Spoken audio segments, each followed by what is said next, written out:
Hello dear students, welcome in ASC starter. अब आपका class 7 का इंग्लिश का पेपर है। तो इंग्लिश के पेपर को ध्यान में रखकर मैं ये वीडियो आपके लिए लेकर आया हूँ। इसमें मैं लास्ट ईयर का पेपर आपको समझा रहा हूँ ताकि आपको ये पता लग सके कि आपको कितनी प्रैक्टिस करनी है और किन किन चीज़ों की तैयारी करनी है।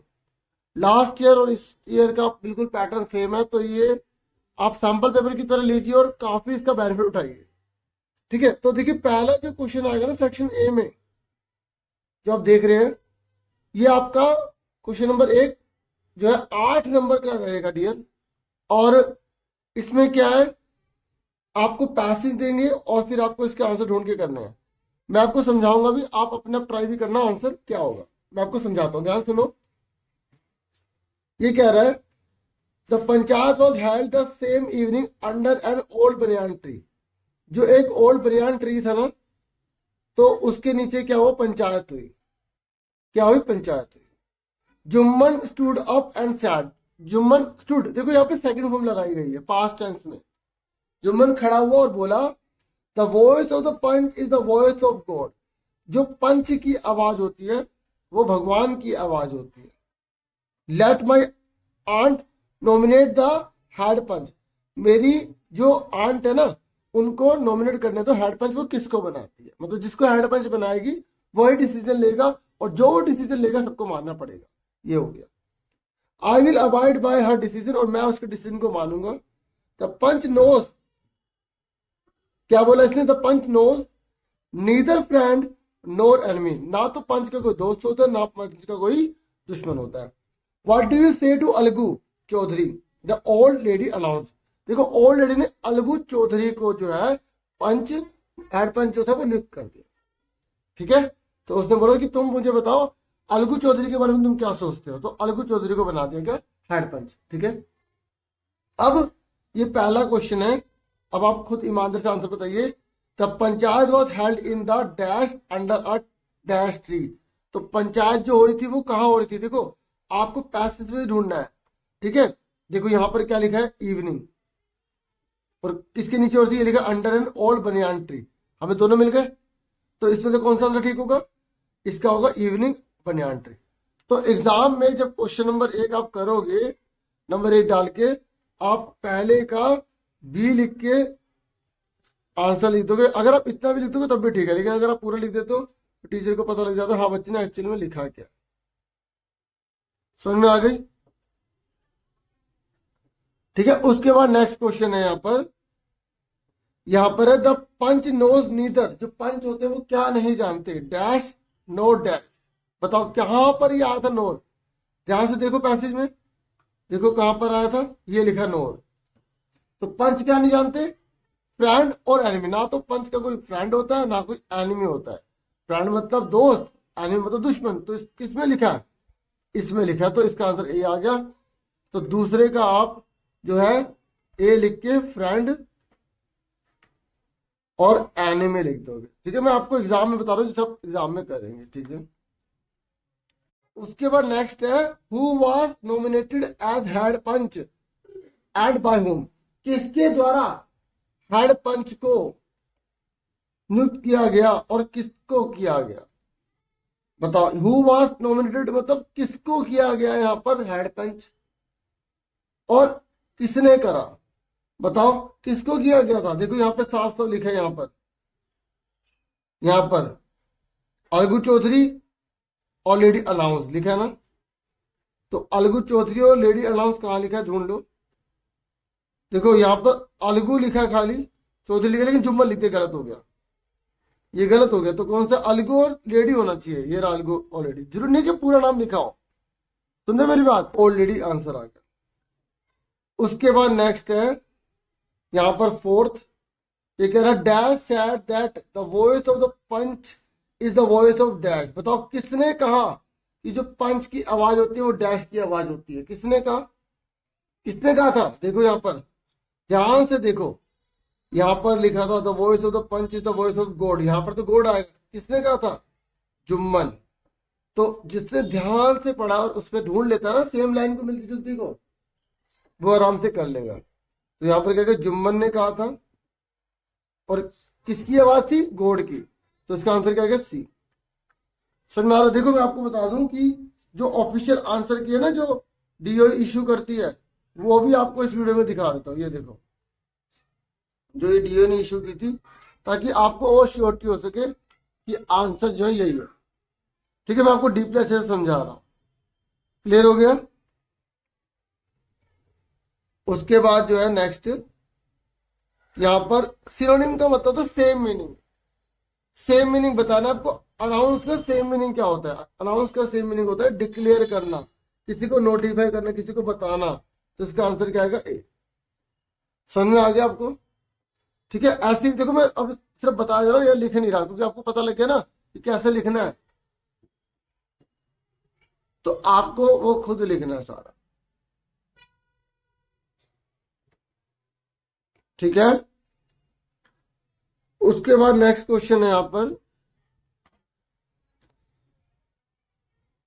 नेक्स्ट है यहां पर फिर से पैसेज है, देखो, और ये भी 4 to 8 मार्क्स की है। देखो कितना स्कोरिंग है, आप पैसेज से कितने अच्छे नंबर ले सकते हो। चलो बताओ इसका आंसर क्या होगा? ये कह रहे once there were two friends. एक बार की बात है, दो फ्रेंड्स थे। एक का नाम था रोहन, एक का नाम था Jitesh. Both were very honest, दोनों ईमानदार थे एंड इंटेलिजेंट थे। They use to live together, वो एक साथ रहा करते थे। One day they went to a forest, एक बार वो जंगल में गए। There they saw very tall tree, वहां उन्होंने बहुत लंबा पेड़ देखा। ठीक है, with leafy branches spread out like strong arm, और वहां पे ना जो पेड़ देखा उन्होंने, इतनी इतनी टहनियां देखी, ऐसा लग रहा था बहुत बड़ी बड़ी बाजुएं हैं पेड़ की। ठीक है, समझ में आ रहा है? उसके बाद क्या हुआ? ऑन वन ट्री, एक पेड़ पर, देयर वर मैनी मंकीज, वहां पर बहुत सारे बंदर थे। Rohan and Jitesh became afraid of them, और ये जो रोहन था ना और जो जितेश था, ये बहुत ज्यादा डर गए, बहुत ज्यादा डर गए। क्या हो गए? डर गए। फिर क्या हुआ? बट बाय देयर इंटेलिजेंस, लेकिन उन्होंने अपने दिमाग लगाया। क्या लगाया? दिमाग। दे गोट रिड मतलब छुटकारा पाना, और ऑफ दिस मंकीज, इस मंकी से उन्हें छुटकारा मिला। एंड रिटर्न होम सेफली, और घर पर सुरक्षित रूप से आ गए। अब देखो इसने बोला पहला क्वेश्चन यहां पर, what were the names of both friends. देखो दोनों फ्रेंड्स के नेम क्या थे? देखो यहां पर हमने देखा था ये ना, रोहन एंड जितेश। तो इसका आंसर देखो कहां पर लिखा है, यहां से देखो कहां लिखा है। देखो ये रहा जितेश, जान पूछ के थे आगे पीछे लिख दिया। तो आगे पीछे दोस्त तो है ही, तो अब कई बच्चे इस पर टिक कर देंगे। अरे नाम देखो ना क्या लिखा है, रोहन और जितेश लिखा है, तो इसका आंसर क्या? सी। ठीक है, उसके बाद नेक्स्ट क्वेश्चन है, ये कह रहा है both of friends for dash and dash. जो दोनों फ्रेंड्स थे ना, वो डैश और डैश थे। बताओ कैसे थे वो? यहां देखो, यहां लिखा हुआ साफ, ये लिखा ऑनेस्ट एंड इंटेलिजेंट। तो वो दोनों के दोनों कैसे थे? वो दोनों थे ऑनेस्ट एंड इंटेलिजेंट। तो इसका आंसर डी आ गया। जो बच्चे खुद करें ना, मुझे बाद में बताना उनके कितने सही निकलते हैं। ठीक है, फिर उसके बाद नेक्स्ट है हमारा, तो आपको इसका आंसर बताना है, the trees were dash with dash. तो ढूंढो, देखो यहां पे आपको ढूंढना, विद भी ढूंढो, विद का लिखा हुआ। आप ध्यान से देखोगे तो there they saw very tall tree with leafy branch, दिख गया? तो विद लिखा है ना, तो एक ट्री है और दूसरा लीफी ब्रांचेस है। ढूंढो ये कहां पर लिखा है, ढूंढो। तो ढूंढेंगे तो ये कहां पर लिखा है, ये टोल एंड लीफी ब्रांचेस। तो इसका आंसर क्या है? ए आ। फिर उसके बाद नेक्स्ट है, कह रहा on seeing the dash both the friends became dash. बताओ उन्होंने क्या चीज देखी जिससे वो डैश हो गए? अब ये लाइन ढूंढो कहां लिखी है, बोथ द फ्रेंड बिकेम। ढूंढो, ये लिखा, क्या हो गया? अफ्रेड, और उन्होंने देखा क्या? मंकी। तो मंकी और अफ्रेड ढूंढना। देखो आपको मैं खुद करके दिखा रहा हूं ताकि आप अच्छे से कर पाओ। समझ आ रही है? मैं चाहता तो सीधा आंसर बता देता, नहीं ना, सिखाना है ना मुझे, आपके नंबर चाहिए मुझे। ठीक है, आप सब सब्सक्राइब करना, फिर आप नई क्लास में जाएंगे, फिर नई नई चीजें मिलेंगी आपको, है ना। और कंपटीशन के रिगार्डिंग, स्कॉलरशिप के रिगार्डिंग बहुत सारी वीडियो आपको प्रोवाइड की जाएंगी। तो अब यहाँ पर इसका आंसर क्या आएगा हमारा? सी। मंकी और फ्रेंड मिल गया था ना। अब उसके बाद नेक्स्ट है, by their dash they get rid of dash. बताओ उन्होंने किस चीज से रिड ऑफ किया, छुटकारा कैसे पाया? तो छुटकारा कैसे पाया था उन्होंने? डेट ऑफ ढूंढो, पहले डेट ऑफ कहाँ लिखा? ये लिखा, तो इंटेलिजेंसी का यूज किया और मंकी से छुटकारा पा लिया। ठीक है, तो ये देखो यहीं पर आपको आंसर मिलेंगे सारे पैसेज में से, बस आपको ढूंढने आने चाहिए। ठीक है, तो यहाँ पर क्या आएगा? ढूंढो, पहले इंटेलिजेंस होना चाहिए फिर मंकी होना चाहिए। ढूंढो कहाँ लिखा? ये लिखा। तो देखो हमारे 16 नंबर तो ऐसे ही हो गए। फिर हमारे एग्जाम में यहाँ पे सेक्शन बी में बोला गया कि write an application to the principal of your school for change of section. अब आपको यहाँ पर चेंज ऑफ सेक्शन लिखना है। ठीक है, तो अब आप इसको देखो कि चेंज ऑफ सेक्शन आप कैसे लिखेंगे। ठीक है, मैं आपको लिख कर दिखाता हूँ ताकि आप एग्जाम में अच्छे से लिख पाए। ठीक है, जो डीओई ने मतलब जो पैटर्न जारी किया हो उसके अकॉर्डिंग करेंगे ताकि आपको फुल नंबर आए, 6 में से 6 मिले आपको। चलो स्टार्ट करते हैं। देखिए चेंज ऑफ सेक्शन कर रहे हैं हम। पहले मैं हेडिंग डाल रहा हूँ, चेंज ऑफ सेक्शन। जिन बच्चों को आती है ना या जिन्होंने जो याद की हुई है वो वही कर लेना।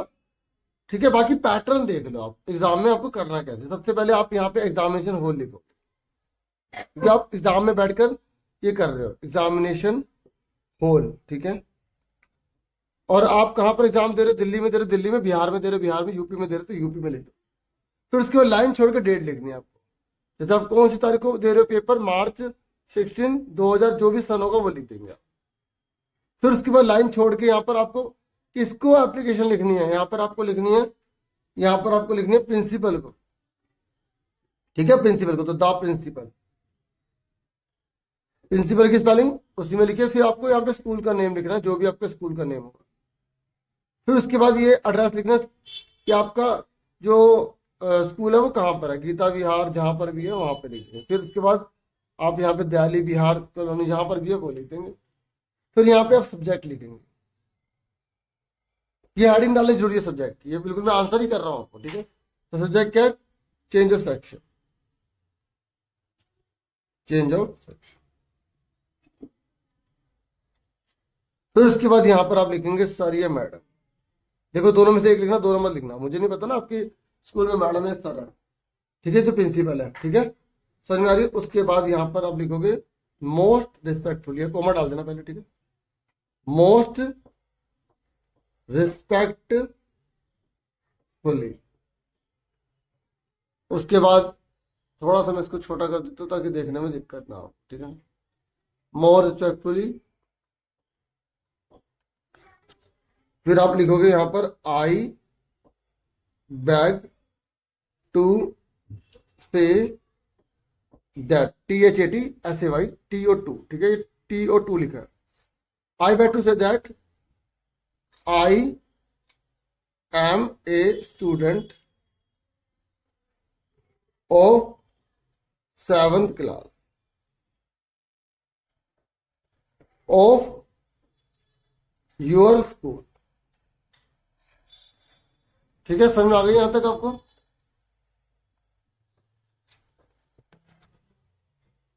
आई study in section A which is Hindi medium, which is Hindi medium. आप कोई भी रीजन लिख सकते हैं। ठीक है, आई want English medium section, English medium section।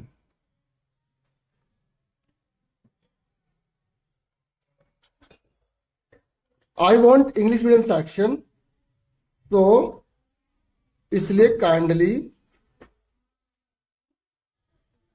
Change my section from B to A। ठीक है, फिर आप लिख देंगे I will be HIGLY highly oblige.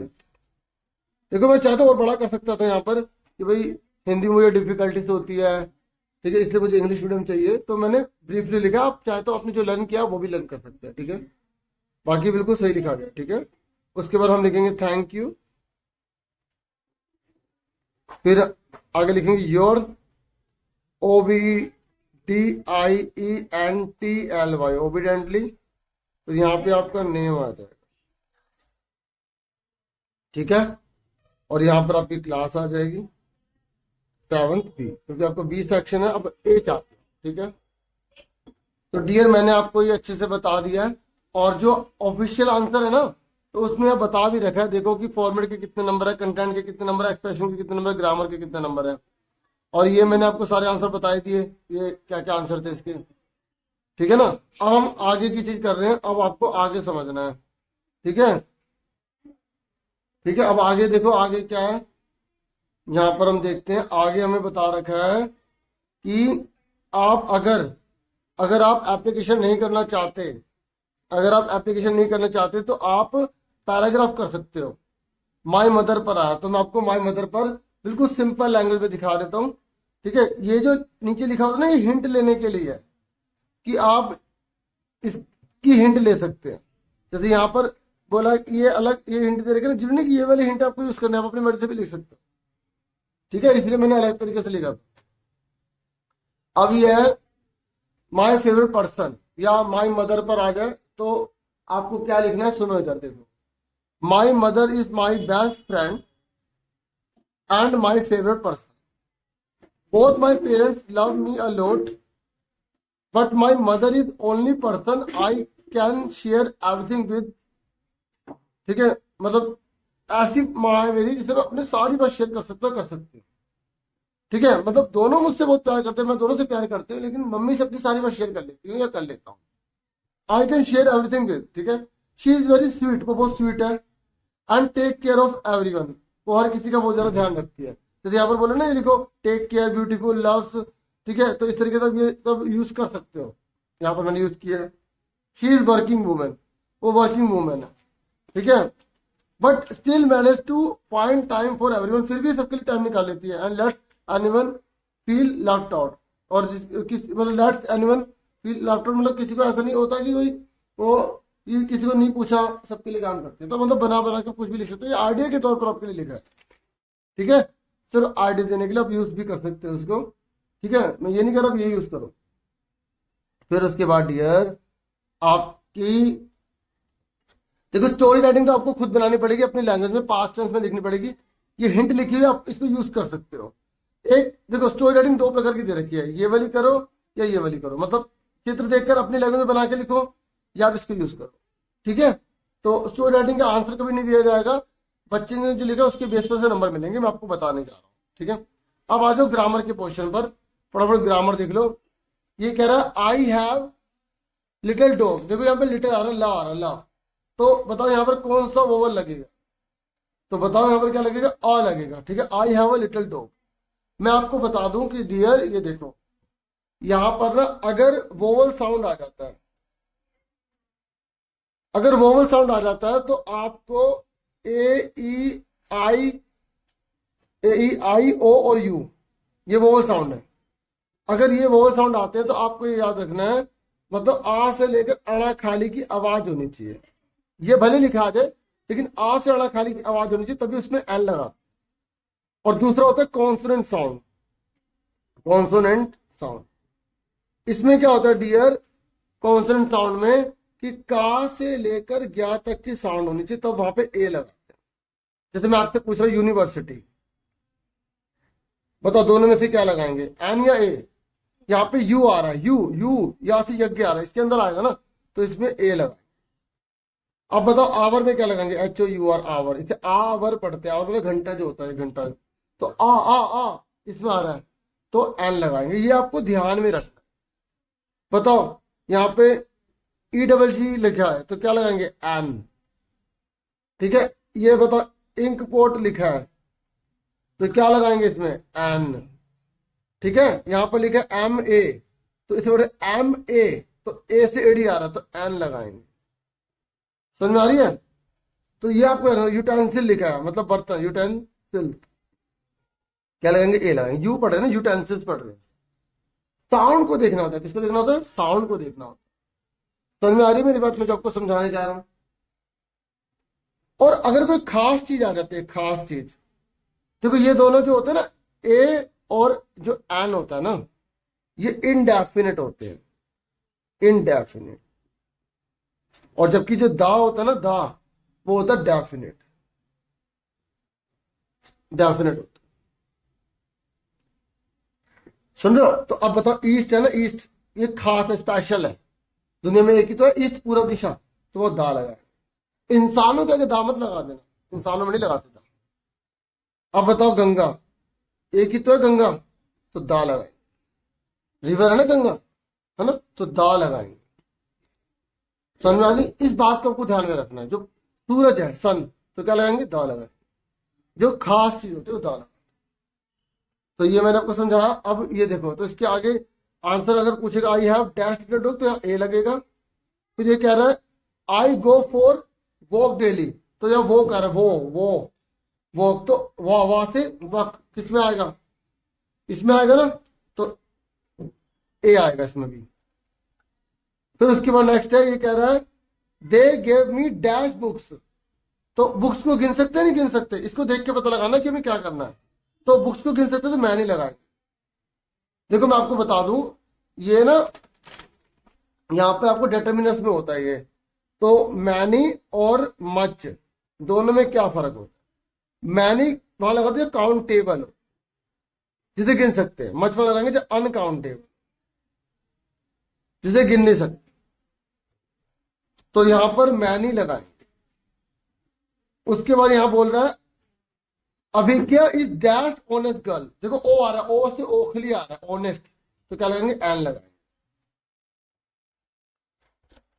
तो यहां पे एन लगाएंगे। उसके बाद कह रहा है Rohan dash a delicious cake yesterday, yesterday आ गया।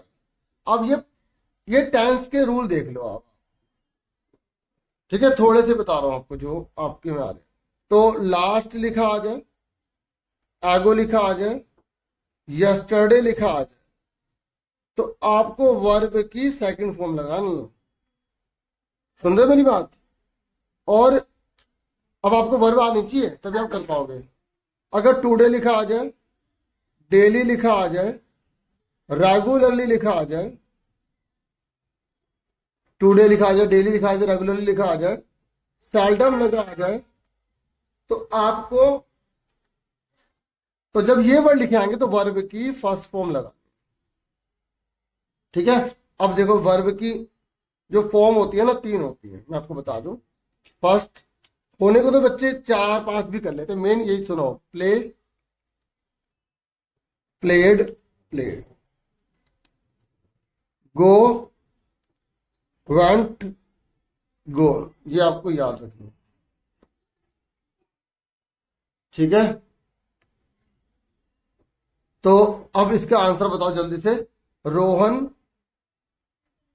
डैश और डिलीशियस केक यस्टरडे लिखा आ गया, तो सेकंड फॉर्म लगाएंगे, गुड आ जाएगा।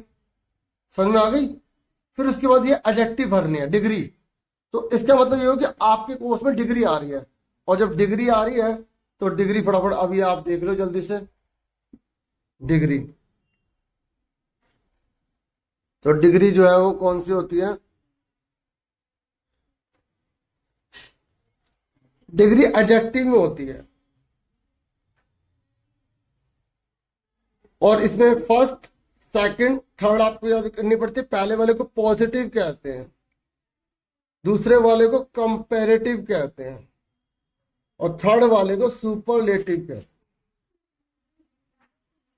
ठीक है? जैसे बैड, वर्स, वर्स्ट, बुरा और बुरा सबसे बुरा। ऐसे good, better, best, beautiful, BEAUTI, beautiful, more beautiful, और मोस्ट ब्यूटीफुल, BAUTIFUL, मोस्ट। ऐसे टोल, लंबा, टोलर और लंबा, टोलेस्ट, दुनिया का सबसे लंबा, ये आपको पता होना चाहिए। तो आपको यहां पर ही भरना है। ये आप आंसर देख लो। और ये थे, जैसे होट का क्या आएगा? Voter, TTER, voter, hottest. ऐसे इसका क्या होगा? स्लो, फिर मच मोर, यहां पर क्या लगेगा? मोस्ट। ऐसे गुड का क्या होगा? बेटर। देखो डिग्री कोई भी आ सकता है, आपको बहुत सारी याद करनी पड़ेंगी। और लोंगर, लोंगेस्ट तो लॉन्ग, अगर ऐसे लिखा है तो बच्चा इससे हिंट ही ले लेगा और ऐसे ही भर देगा, लॉन्ग लॉन्गर लॉन्ग। ठीक है। उसके बाद यहां पर अपोजिट वर्ड आपको बोले गए हैं। क्या बोले गए? अपोजिट वर्ड भरो। ठीक है। तो यहां पर बोला हैवी। हैवी का अपोजिट क्या होता है? लाइट। फेक का क्या होता है? ट्रू। हैवी फेक मतलब झूठ। और स्मार्ट का क्या होता है? स्टूपिड। और बैड का क्या होता है? गुड। तो देखो कितना आसान था ये। तो अपोजिट वर्ड आप अच्छे से कर लेना, बहुत सारे याद कर लो। ठीक है। अब यहां पर बोला इसको भरो। तो राम और श्याम दो जने हैं, तो यहां प्ले का प्ले लग जाएगा। ठीक है। और जब हैज लग जाता है, क्या लग जाता है? हैज, तो वर्ब की थर्ड फॉर्म आती है। क्या आती है? थर्ड। तो यहां पे आएगा कंप्लीटेड। कंप्लीटेड। फिर उसके बाद यहां पर लिखा है बर्ड्स।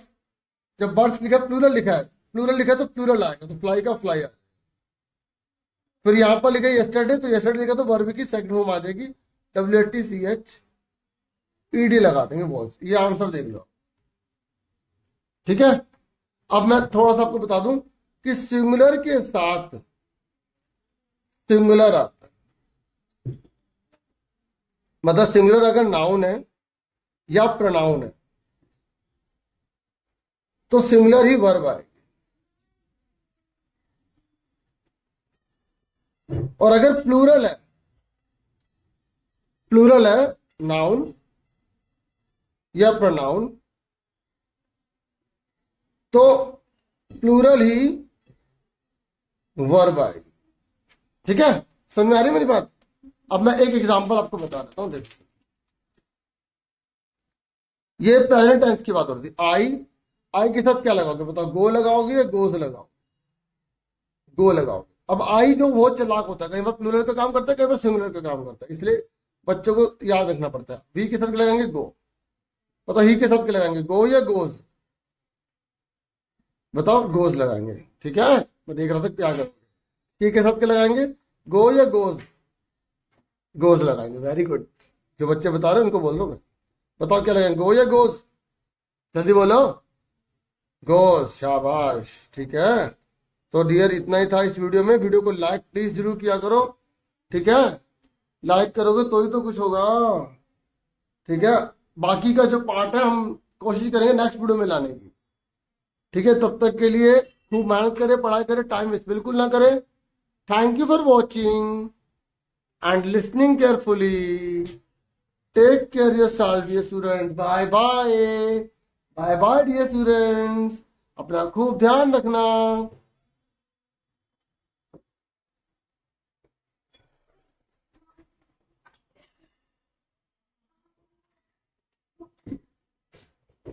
जो क्वेश्चन इसके आंसर दिखा रहा हूँ ये, ठीक है, मैंने बाय बाय तो कर दिया, लेकिन फिर भी ये रह गया था, मैंने कहा दिखा देता हूँ, जब वीडियो बनेगी तब बन जाएगी। तब तक अब याद तो करो या क्वेश्चन का आंसर। ठीक है। Take care student.